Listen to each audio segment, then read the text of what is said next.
नमस्कार दोस्तों, आप सभी का आपके अपने YouTube channel MP study IQ GK के YouTube चैनल पर बहुत स्वागत है। दोस्तों, आज हम रीजनिंग के इंपॉर्टेंट क्वेश्चनों को लेके आए हैं जो कि आपके RRB, NTPC, RPF constable, SSC GD, SSC CGL के एग्जाम में पूछे गए हैं और आने वाले एग्जाम में पूछे जा सकते हैं। यदि आप रेलवे या एसएससी के किसी भी एग्जाम की तैयारी कर रहे होंगे तो आपके एग्जाम के लिए रीजनिंग के ये सभी क्वेश्चन बहुत ही महत्वपूर्ण हैं। तो चलिए बिना देरी किए हुए अपने क्वेश्चन को आगे बढ़ते हैं और देखते हैं कि किस प्रकार के रीजनिंग क्वेश्चन हमारे एग्जाम में पूछे जाते हैं। जिसमें पहला क्वेश्चन दिया गया है, उस विकल्प का चयन करें जिस प्रकार दूसरी संख्या पहली संख्या से संबंधित है उसी प्रकार चौथी संख्या का संबंध तीसरी संख्या से बताइए। बताना जिस प्रकार 9 का संबंध 9 से है उसी प्रकार 5 का संबंध किससे हो जाएगा। तो पहले आपको देखना पड़ेगा कि 9 का संबंध 9 से किस प्रकार हो जाएगा। तो यदि हम 9 जो है आपका यदि इसका स्क्वायर कर देंगे क्या हो जाएगा, 9 9 81 हो जाएगा। क्या हो जाएगा, 9 गुणे 9 अर्थात क्या हो जाएगा, 81 हो जाएगा।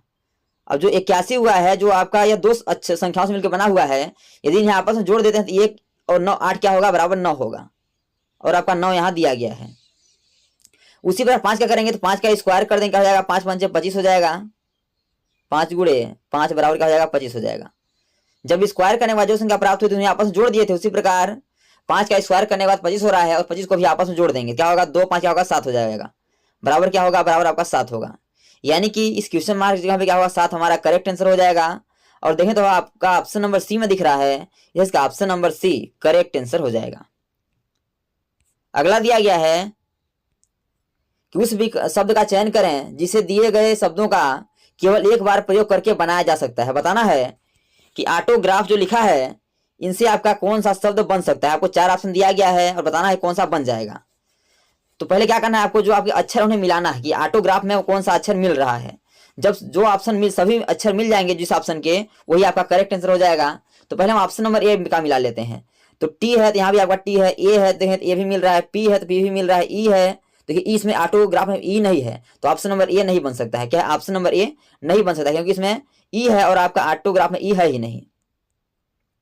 अब ऑप्शन नंबर बी चेक कर लेते हैं, सी ए पी। तो देखिएगा ऑटोग्राफ में कहीं सी आपका दिख ही नहीं रहा है तो ऑप्शन नंबर बी भी नहीं बन सकता है। ऑप्शन नंबर सी देखिएगा, आर ए एफ टी। तो आर है तो यहाँ भी आर है, ए है तो ए भी है, लेकिन एफ इसमें किसी में नहीं दिख रहा है। और आपका ऑप्शन नंबर सी में क्या है, आर ए एफ टी है तो ऑप्शन नंबर सी भी नहीं बन सकता है।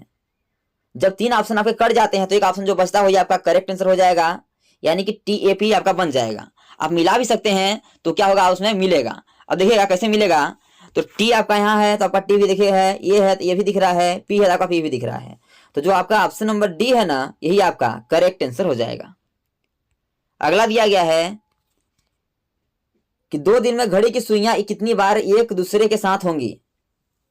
बताना है आपको कि यदि 2 दिन में घड़ी की जो सुइयां हैं एक दूसरे के साथ कितनी बार होंगी, यानी कि अर्थात 0 डिग्री का कोण कब तक कई बार बनाएंगी। तो पहले आपको ध्यान देना है कि ये एक दिन में कितनी बार बनती हैं, एक दिन आपके 22 बार बनती हैं।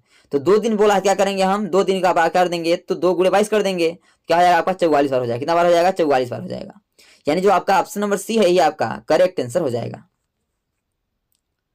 अगला दिया गया है, यह क्वेश्चन आपका वेन डायग्राम से है कि उस वेन आरेख का चयन करें जो दिए गए वर्गों के बीच के संबंध को सही ढंग से निरूपित करता है। बताना है कि आवाज, संगीत और नृत्य के बीच हमारा सही वेन डायग्राम क्या हो जाएगा।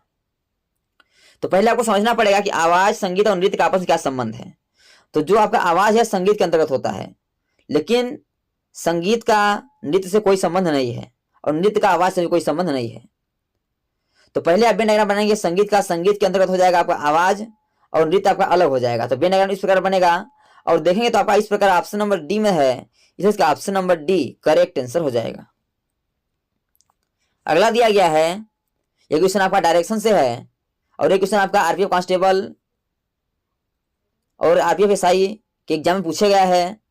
क्वेश्चन है कि श्याम का पश्चिम की ओर सम्मुख है, वह पहले दाईं ओर और फिर बाईं ओर मुड़ जाता है, तो बताइए वह किस दिशा में हो जा रहा है। तो पहले आपको समझना पड़ेगा कि आपके जो दिशाएं होती हैं आपके किस साइड होती हैं।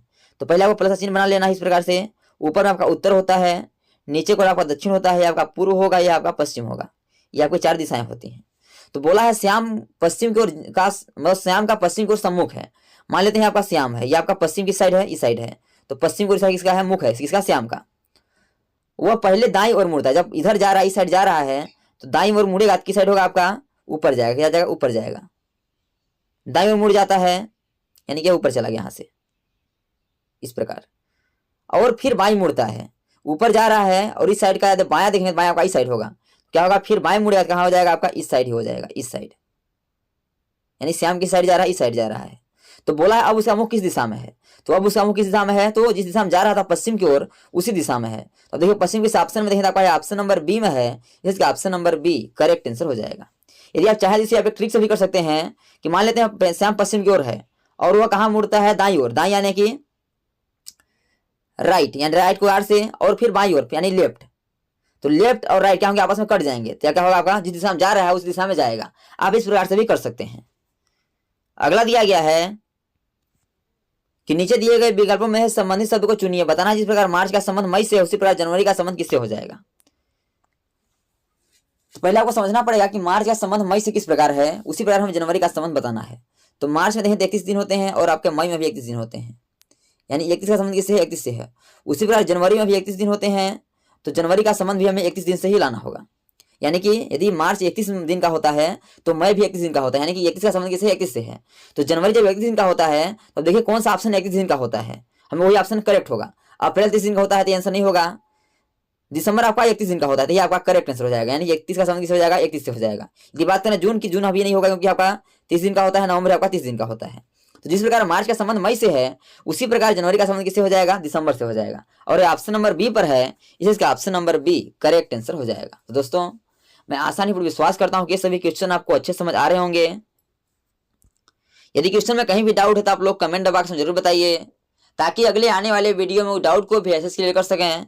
और दोस्तों यदि यह वीडियो आपको अच्छा लगे तो वीडियो को लाइक वो हम दोस्तों में शेयर जरूर करिए, ताकि गवर्नमेंट एग्जाम की तैयारी करने वाले आपके दोस्तों को भी इस वीडियो का लाभ हो सके और एग्जाम में कम से कम समय में रीजनिंग क्वेश्चनों को हल कर पाए। अगला दिया गया है, नीचे दी गई श्रृंखला श्रेणी में प्रश्न चिन्ह के स्थान पर कौन सी संख्या होगी। आपको एक श्रृंखला दिया गया, श्रेणी दिया गया है 15, 75, 18, 78, 21, 81, अगला क्या होगा। तो इसे आप ध्यान से देखेंगे तो 15 से 75 यानी बढ़ा है, 75 से 18 फिर घटा है, 18 से फिर 78 यानी फिर बढ़ा है, 78 से फिर 21 फिर घटा है, यानी क्या हो रहा है, कभी बढ़ रहा है कभी घट रहा है। और कोई आपका सीरीज में नहीं बढ़ घट रहा है, कभी अधिक संख्या बढ़ रहा है, कभी कम संख्या घट रहा है, कभी कम संख्या घट रहा है, कभी अधिक संख्या बढ़ रहा है। तो क्या करेंगे आप, जब ऐसा क्वेश्चन रहे तो आपको एक संख्या का अंतर देख के हल करना है। यानी 15 के बाद कहाँ जाना है, आपको 18 पे जाना है, एक संख्या छोड़ के। यानी 15 के बाद 18 क्या हुआ है, प्लस का 3 हुआ है, फिर 18 के बाद 21 यानी यहाँ प्लस का 3 हुआ है। तो आगे फिर जाएंगे क्या होगा, प्लस 3 फिर होगा, तो 21 में प्लस 3 करके क्या हो जाएगा, 24 हो जाएगा। यानी कि इस क्वेश्चन में जो हमें क्या होगा, 24 हमारा करेक्ट आंसर हो जाएगा। और यही देखिए ऑप्शन नंबर सी पर है, इसका option number C correct answer हो जाएगा। अगला दिया गया है, नीचे दिए गए विकल्पों में से असंगत शब्द का चयन कीजिए, बताना है कि जो आपके 4 ऑप्शन दिए गए हैं उसमें से एक ऑप्शन क्या है, अलग है, हमें उसी की पहचान करना है, और 3 ऑप्शन क्या है, सेम है। तो यदि हम जो 22 दिया है, 22 से 22 लिखा है, यदि 22 जो है उसे हम यदि पलट भी देते हैं उनके संख्याओं को, तो 22 को 22 ही लिखेंगे, क्योंकि यदि 2 और 2 आपस में पलट देंगे तो 22 ही रहेगा। और 34 को क्या लिखा है, 43 लिखा है। जो 34 है यदि इन्हें आपस में पलट देंगे तो हो जाएगा, 4 पहले हो जाएगा, 3 इसके बाद हो जाएगा, 43 आपको यहाँ दिया गया है। उसी प्रकार 58 है, 58 को यदि पलट देंगे क्या हो जाएगा, 8 और 5 यानी 85 हो जाएगा, वो भी आपको यहाँ दिया गया है। यदि 45 को पलट देते हैं क्या हो जाएगा, 45 को पलट देंगे तो हमारा क्या होगा, 54 होगा, लेकिन यहाँ आपका 45 दिया है। अलग कौन है, अभी आपको अलग दिख गया होगा, ऑप्शन नंबर जो डी में है यही आपका अलग है। क्योंकि यदि ऑप्शन नंबर ए में क्या किया है, संख्या को पलट के लिखा है, ऑप्शन नंबर बी में क्या किया है, संख्या को पलट के लिखा है, ऑप्शन नंबर सी में क्या किया है, संख्या को पलट के लिखा है, लेकिन ऑप्शन नंबर डी में ऐसा नहीं हो रहा है, तो ऑप्शन नंबर डी हमारा अलग हो जाएगा और यही आपका असंगत है, इसलिए इसका option number D correct answer हो जाएगा। अगला दिया गया है, किसी निश्चित कोड भाषा में डिजिट को TIGID और कोड को EDOC के रूप में लिखा जाता है, तो टाइप को किस प्रकार लिखा जाएगा। तो पहले आपको समझना पड़ेगा कि डिजिट को किस प्रकार लिखा है। तो क्या किया है, टी शुरू में, यानी कि लास्ट से संख्या अक्षर को उठाया है, टी लिखा है, फिर आपका आई लिखा है, इसके बाद जी, इसके बाद आपका आई, फिर आपका जी, डी लिखा है।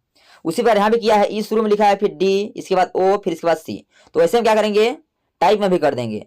तो टाइप में क्या करेंगे, TYPE, इसमें भी लास्ट से पहले उठाएंगे। तो पहला हो जाएगा आपका ई, इसके बाद हो जाएगा आपका पी, इसके बाद हो जाएगा आपका वाई, इसके बाद हो जाएगा आपका टी, यानी कि ई से स्टार्ट होगा। अब देखिए इस केवल एक ही ऑप्शन स्टार्ट है, तो वही आपका करेक्ट आंसर हो जाएगा ऑप्शन नंबर बी। अब मिला भी लेंगे तो EPYT यही आपका ऑप्शन नंबर बी में है, इसका option number B correct answer हो जाएगा। अगला दिया गया है क्वेश्चन आपका डाइस से पूछा गया है। क्वेश्चन है कि नीचे दिए गए पासों में संख्या 30 के विपरीत कौन सी संख्या होगी। बताना है कि आपको जो दो पासा दिया गया उसमें 30 जो है उसके विपरीत कौन सी संख्या होगी, यानी जो आपका 30 है ना इसके विपरीत कौन सी संख्या होगी। तो क्या करना है, पहले आपको कॉमन ढूंढना है। यदि आप इसे कॉमन देखेंगे तो कॉमन क्या मिल रहा है, दोनों में कॉमन आपका 60 मिल रहा है और आपका 50 मिल रहा है, यानी कि 50 और 60 दोनों कॉमन मिल जा रहे हैं। जब आपको दो कॉमन मिल जाते हैं संख्या क्वेश्चन आपका और आसान हो जाता है। ये दो क्या होंगे, आपस में कॉमन हो जाएंगे। अब जो बचा है 70 और 30 क्या होंगे, आपस में विपरीत हो जाएंगे। यदि पूछे आपसे कि 70 का विपरीत क्या हो जाएगा, 30 हो जाएगा, और 30 का विपरीत क्या होंगे, 70 हो जाएगा। तो पूछा है 30 का विपरीत क्या हो जाएगा, 70 हो जाएगा, और आपका ऑप्शन नंबर बी पर है, इसलिए इसका option number B correct answer हो जाएगा। तो दोस्तों thanks for watching this video. यह वीडियो आप कैसा लगा कमेंट बॉक्स में जरूर मेरा बताइएगा। और इसी प्रकार के यार गवर्नमेंट एग्जाम में पूछे जाने वाले GK, GS, math, reasoning, Hindi, current affairs व लूसेंट संबंधी क्वेश्चन पाने के लिए हमारे यूट्यूब चैनल को लाइक, शेयर, सब्सक्राइब कर बेल आइकन को प्रेस करना भूलिएगा, ताकि जब भी न्यू वीडियो अपलोड हो सबसे पहले नोटिफिकेशन तक पहुंचे। तो आज तक के लिए इतना ही, मिलते हैं नेक्स्ट वीडियो में, तब तक के लिए जय हिंद, वंदे मातरम।